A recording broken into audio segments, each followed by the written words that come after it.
Everybody, in this video I'm going to be talking about the Acerbis 3.2 gallon tank for the 2024 Yamaha YZ250X. There's not a lot of photos or videos about this tank on this bike, so I figured I'd do a video about it. You can actually see up close and personal as to what you're going to be looking at when you buy this and install it. I'll talk about how I installed it and what tools you need, or what comes off the bike and what comes with the tank. So yeah, so we'll dive right into that. And yeah, this is the Enduro build.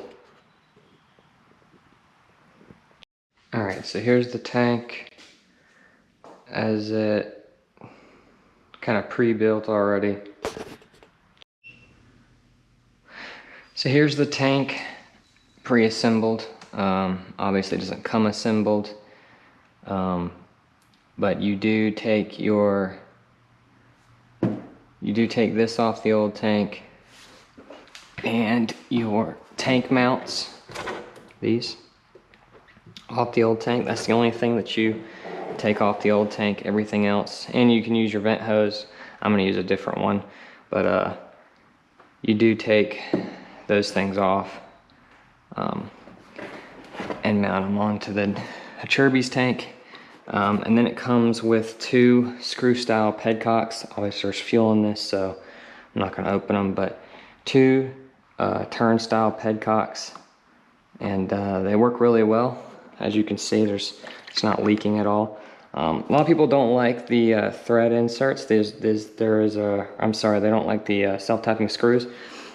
People would prefer thread inserts, but I understand why Acerbis did it from a design standpoint. If you look at the thread inserts, the plastic molding around it creates high spots and doesn't make for a very flat surface. So the idea behind the self-tapping screws is they could mold it super flat, and then they could drill it through for the pedcock, and then drill the holes for the self-tapping screws, and then everything could be nice and flat.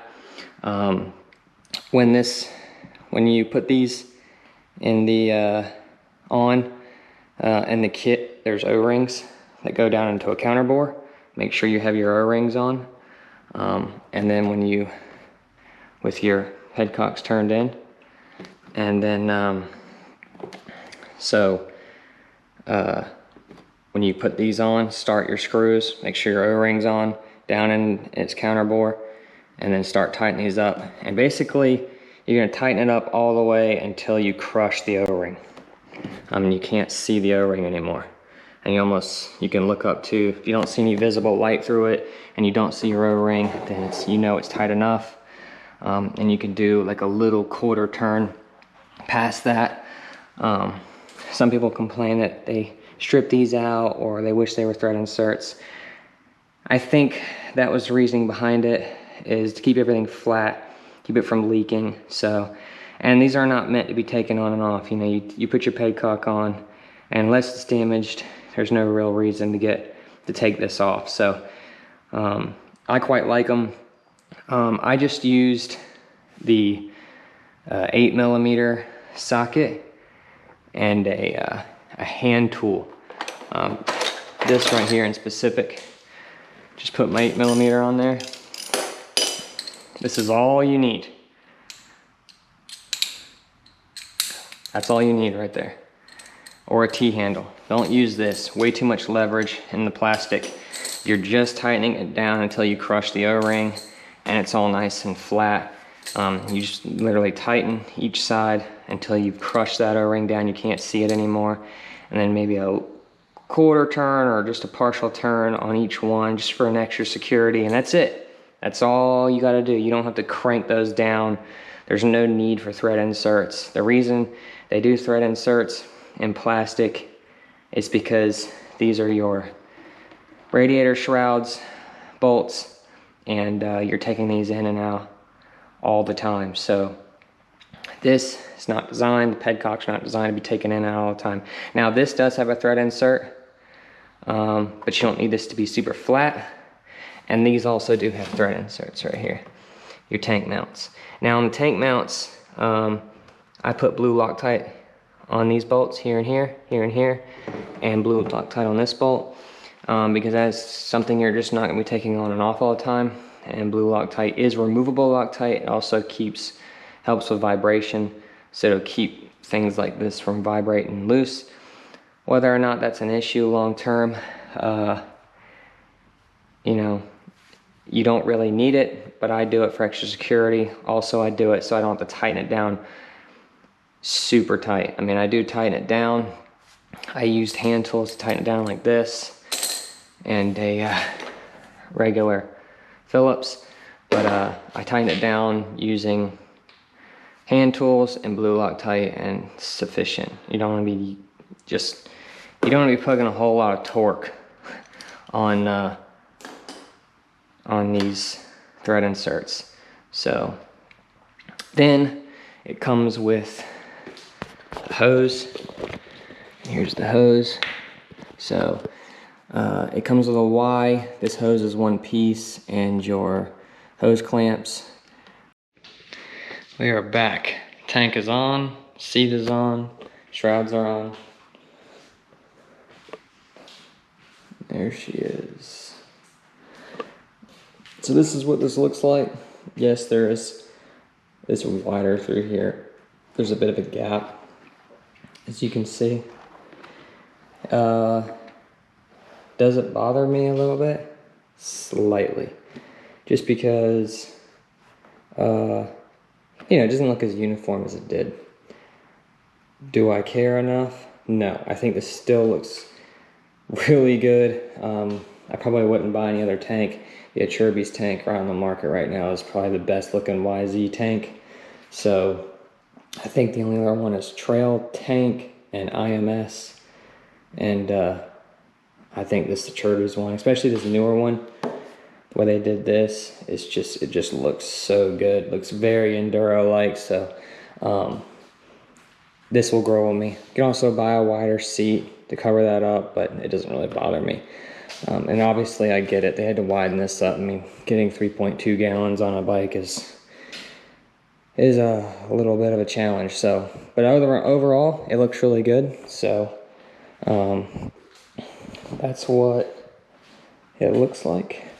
So yeah, I think it turned out really good. It looks pretty trick. It does not come with a vent hose. You can use the one that comes off the stock tank. I bought this instead, this Moose Racing venting hose, the short one. So we'll see how this goes.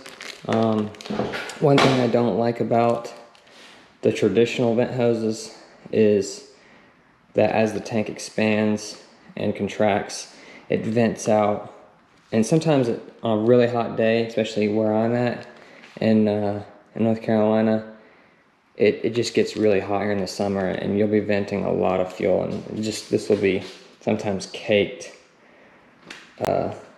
in premix. So I'm gonna try this out, see how this goes. The downside of this is when you go to fill your bike, you can't just let it hang. So we'll see how this goes. So other than that, I think it looks really good. I really like the way it turned out. It was fairly easy to install. Also, this has been on the bike for like a week, like I said before, because I was doing some work on the carburetor yesterday. That's why I took it off. These hoses were actually a lot easier to put on this time, so they are softening up a little bit, which is really nice. They were very easy to get on, so I literally was able to just slip them right on, whereas the first time was definitely more of a challenge. So don't get discouraged by that hose. Don't just throw it away. Try it out. Just muscle through it the first time. Let it get a little softer, and I think over time it'll get better. And then when you have to take your tank off again, or you need to pull that hose, it's gonna be a lot easier. So plus it looks trick, especially it being clear blue. So I do like that. But yeah, I think it looks really good. So I do have a lot of Acerbis stuff on here. I do have the Acerbis skid plate. Weirdly enough, this bike don't come with a skid plate. That's something they're not doing anymore on bikes. Like the 2013 Kawasaki, as you can see, stock skid plate. You can see that. That bike, Acerbis, did not come with one. It's like they're not putting those on bikes anymore. And which is, I get it, I guess, but you know, teaches, I don't know, a lot of people with the YZs or any of the other enduro bikes put different brands, but I like the Acerbis one. I do ride for Acerbis, so I am sponsored by them, so a little bit impartial, but even if I wasn't, I still like their stuff. It's good, it's quality stuff, it's well priced, and I can't complain.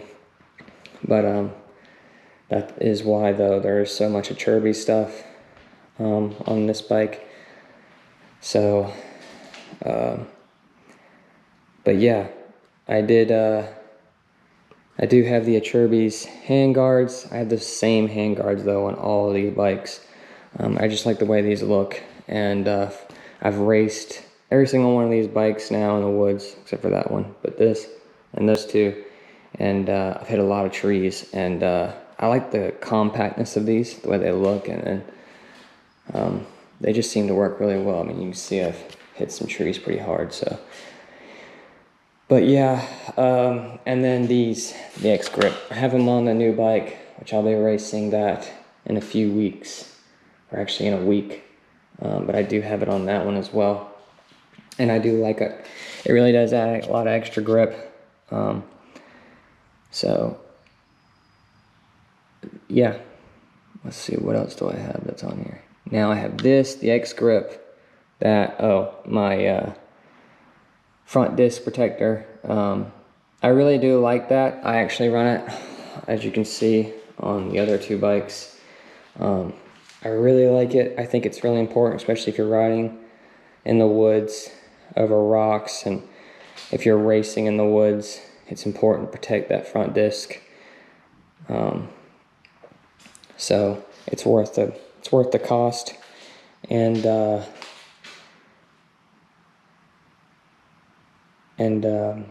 what's a funny thing is this bike did come with this, which these are very important, but I don't think the MX models come with this. I know on this bike it didn't. You can see that it's got that on there, but I had to add that. I actually had to go to the OEM parts list on one of the major websites like motorsports.com or wherever, and I had to get that off the 2023 250X. It's the same. The bolt pattern, they already have it on there, so it's the same. But yeah, fortunately they already come with this. I think the plastic ones are pretty good. I know some people run the metal ones, but for now I just run this. So, but yeah, that's pretty much it. I do plan on doing a few other things to this bike, performance wise, like an FMF pipe and possibly an Apex head on it, but I'll do that when I go to change the piston for the first time. I think the only other thing is I would like to try to get a light. I think I may go for the Acerbis universal light. I can't remember what it's called, but I think that'll look pretty trick. And I'm gonna mount a battery in here, you know, something really small and compact. I'll probably have to charge it myself. I'm not gonna go for the whole connecting it to the stator and all that. I'll just charge it when I need it. Because there are times when you are riding and you're really far back in the woods and it starts to get dark, it'd be kind of nice to have a light. Plus it'd make it look that much more enduro, which would be really sweet. So I'll give that a shot. When I put that on there, I'll film that. But other than that, I'm getting closer to where I was wanting this to be. So the Acerbis tank is definitely kind of made it look very enduro-esque and be nice. This comes in blue and black. I chose this color because I like the fact that you can see how much gas is in there. That's really useful. So it's really nice knowing that you can, oh, I'm really far on the trail, I can see how much gas I've got, and I can either turn around or keep going depending on how much is in there just by looking down. So that's really nice. So yeah, definitely worth the upgrade. So anyways, hope you found this video helpful, and yeah, until next time.